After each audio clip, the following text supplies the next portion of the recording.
Hello दोस्तों, मैं हूँ आरती मौर्य, स्पेशल एजुकेटर। कैसे हैं आप सभी लोग दोस्तों जैसा कि आज हम बात करेंगे पेपर 8 पर, और पेपर 8 में हम करेंगे बहुविकलांगता यानी कि मल्टीपल डिसेबिलिटी। तो आज की वीडियो में हम जानेंगे मल्टीपल डिसेबिलिटी क्या है और उसकी परिभाषा के बारे में। तो स्टार्ट करने से पहले आप वीडियो को लाइक कर दें, चैनल को सब्सक्राइब कर दें, बेल आइकन को प्रेस कर दें ताकि हर आने वाली वीडियो आप तक पहुंचती रहे। चलिए दोस्तों स्टार्ट करते हैं। बहुविकलांगता क्या है? बहुविकलांगता दोस्तों एक ऐसी स्थिति है जिसमें विभिन्न विकलांगताओं का संयोजन पाया जाता है, यानी कि विभिन्न विकलांगताओं का, एक से अधिक विकलांगताओं का संयोजन पाया जाना ही बहुविकलांगता है। जैसे दृष्टि अक्षमता के साथ श्रवण अक्षमता व गामक अक्षमता, और हम कह सकते हैं बौद्धिक अक्षमता होती है, जिसमें व्यक्ति को देखने, सुनने और समझने और चलने में समस्या होती है। तो उस स्थिति को बहुविकलांगता कहा जाता है दोस्तों।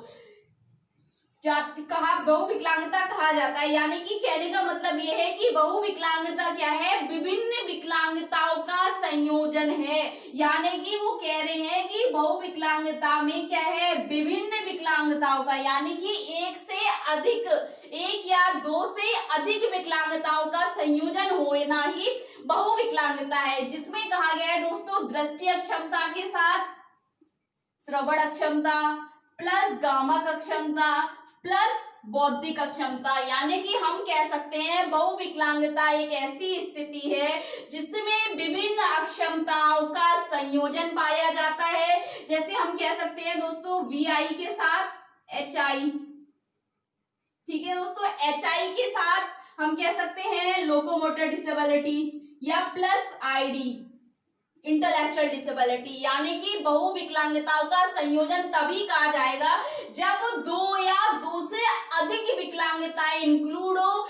उस स्थिति को हम कह सकते हैं विकलांगताओं का संयोजन। तो कह रहे हैं कि बहुविकलांगता ऐसी स्थिति है जिसमें विभिन्न विकलांगताओं का संयोजन पाया जाता हो, जिसमें विजुअल इंपेयरमेंट के साथ हेयरिंग इंपेयरमेंट होना, हेयरिंग इंपेयरमेंट के साथ लोकोमोटर डिसेबिलिटी होना, और जिसमें और हम कह सकते हैं लोकोमोटर डिसेबिलिटी के साथ इंटेलेक्चुअल डिसेबिलिटी यानी कि बौद्धिक अक्षमता। उसमें क्या होगा? व्यक्ति को देखने, सुनने, समझने और चलने में दिक्कत होगी, यानी कि समस्याएं होंगी। तो उस स्थिति को बहुविकलांगता कहा जाता है। तो दोस्तों बहुविकलांगता किसे कहा जा सकता है या कहते हैं? तो बहुविकलांगता उस स्थिति को कहते हैं जिसमें अनेक या विभिन्न प्रकार की विकलांगताओं का संयोजन होगा। उस संयोजन में हम कह सकते हैं दृष्टि अक्षमता के साथ श्रवण अक्षमता, श्रवण अक्षमता के साथ गामक अक्षमता, गामक अक्षमता के साथ बौद्धिक अक्षमता का होना ही क्या है? बहुविकलांगता है। जिसमें हम कह सकते हैं बच्चे को क्या है? देखने, सुनने, समझने और चलने में समस्याएं होंगी। तो उन सभी क्षमताओं के संयोजन को ही क्या कहेंगे दोस्तों? बहुविकलांगता कहा जाएगा। फिर कह रहे हैं यदि कई अक्षमताएं मिलने से, यानी कि विभिन्न प्रकार की अक्षमताओं का जो संयोजन है, कह रहे हैं कई अक्षमताएं मिलने से ऐसी गंभीर शैक्षिक समस्या बन जाए, यानी कि ऐसी कोई शैक्षिक गंभीर समस्या बन जाए जिसके कारण किसी एक अक्षमता के कारण बच्चे को विशेष शिक्षा के कार्यक्रम के अंतर्गत नहीं रखा जा सकता हो, तो ऐसे बच्चे को बहुविकलांग कहा जाएगा। यानी कि वो कह रहे हैं दोस्तों कि ऐसी कोई गंभीर समस्या, यानी कि यदि कई अक्षमताएं मिलने से, यानी कि दो या दो से अधिक अक्षमताएं मिलने से कोई ऐसी गंभीर शैक्षिक समस्या, ठीक है दोस्तों, बन जाए, और उसमें भी कह रहे हैं किसी एक अक्षमता के कारण, हम कह सकते हैं दोस्तों अगर बच्चा VI है तो हम उसको विशेष शिक्षा दे सकते हैं, अगर बच्चा HI है तब हम उसको विशेष शिक्षा दे सकते हैं, अगर बच्चा LD है, लोकोमोटर डिसेबिलिटी है या लर्निंग डिसेबिलिटी है, तब हम उसको स्पेशल एजुकेशन में रख सकते हैं, अगर बच्चा ID है यानी कि इंटेलेक्चुअल डिसेबल्ड है तब भी हम उसको अगर हम कहें कि इन सभी विकलांगताओं के संयोजन को अगर हम एक साथ किसी एक व्यक्ति में देखते हैं तब हम उस पर विशेष शिक्षा का कार्यक्रम लागू नहीं कर सकते। तभी कहा गया है यदि कई अक्षमताएं मिलने से ऐसी गंभीर शैक्षिक समस्या बन जाए कि किसी एक अक्षमता के कारण बच्चे को विशेष शिक्षा के कार्यक्रम में के अंतर्गत ना रखा जा सकता हो या नहीं रखा जा सकता हो तो तो ऐसे बच्चे को बहुविकलांग माना जाएगा दोस्तों। अब बहुविकलांग क्यों माना जाएगा? क्योंकि हम बच्चे के एक साथ जो उसकी इतनी स्थितियां हैं, अनेक प्रकार की बहुविकलांगताएं हैं, तो उसके साथ विशेष शिक्षा के कार्यक्रम को लागू नहीं कर सकते हैं, तो ऐसी स्थिति को हम बहुविकलांगता कहेंगे दोस्तों। तो बहुविकलांगता क्या है? बहुविकलांगता एक ऐसी स्थिति है जिसमें दो या दो से अधिक विकलांगताओं का संयोजन ही बहुविकलांगता कहा जाएगा। जैसे दृष्टि अक्षमता के साथ श्रवण अक्षमता, श्रवण अक्षमता के साथ भ्रामक अक्षमता और बौद्धिक अक्षमता का होना ही बहुविकलांगता है। एक परिभाषा देख लेते हैं दोस्तों, इसकी डेफिनेशन नेशनल ट्रस्ट के अनुसार क्या कहा है?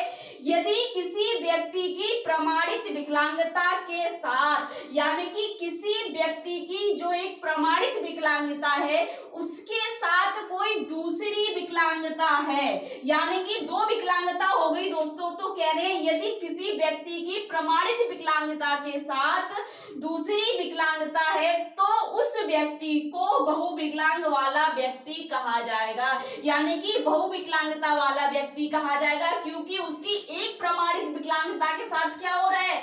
दूसरी विकलांगता इंक्लूड हो रही है, तब उस व्यक्ति को बहुविकलांगता वाला व्यक्ति कहा जा रहा है। या हम ऐसे भी कह सकते हैं दो या दो से अधिक विकलांगताओं के संयोजन को ही बहुविकलांगता कहते हैं दोस्तों। यानी कि जब दो या दो से अधिक विकलांगता है, दो या दो से, यानी कि VI के साथ HI हो गया, HI के साथ हम कह सकते हैं लोकोमोटर डिसेबिलिटी हो गई, उसको लोकोमोटर डिसेबिलिटी हो गई, या हम कह सकते हैं ID हो गया, इंटेलेक्चुअल डिसेबिलिटी हो गई दोस्तों। तो क्या है दोस्तों, इनके साथ अगर विकलांगताएं हैं, यानी कि BI, एक चीज याद रखना दोस्तों, हम मल्टीपल डिसेबिलिटी की कैटेगरी में उसी बच्चे को रखेंगे जिस बच्चे की स्टार्टिंग यानी कि BI से, यानी कि विजुअल इंपेयर्ड के साथ अगर अन्य हमें एसोसिएटेड कंडीशन नजर आ रही है तो हम उस बच्चे को मल्टीपल डिसेबिलिटी में डालेंगे।